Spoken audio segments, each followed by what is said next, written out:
Quad Cities Landmark Bank Authority works on reviving abandoned properties and is making some pretty good headway. It is the Quad Cities Regional Business Journal's cover story for their monthly article. Now Jennifer DeWitt joins me in the studio to talk about it. So thanks for joining us today.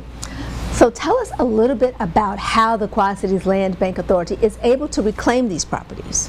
Well, the Land Bank Authority is an intergovernmental agency, and this is a report by Kenda Burrows, our senior reporter, and they came together to create this land bank. They're only the 10th or the 9th in the state, and another one is now getting formed. Oh, nice. So they come together to fund getting these deteriorated, abandoned projects and taking control of them, demolishing them, cleaning them up, and then reselling them to future developers or other home builders. Okay, I'm sure it really helps with the beautification projects that the city has going on. Exactly, all of them. East Moline, Moline, and Rock Island are all very involved. Okay, perfect. And then, so how many properties do you guys have under, how many properties do they have under their umbrella right now? They have 7 under their umbrella, but Rock Island is still working on its funding side, so they have another 10 that they've identified, and they've demolished a handful.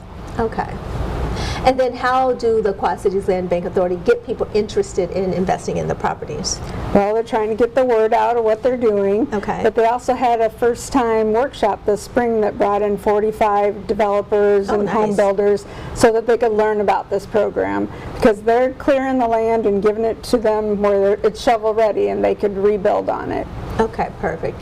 And then what are some of the aspirations for the future and Land Bank Authority when it comes to this development project? I think they'd like to see it grow to the other cities, even to Rock Island County, because like I said, it's all intergovernmental and they're working together on it. And one of the board members would like to see a state land bank, but that's a pretty ambitious dream, he says.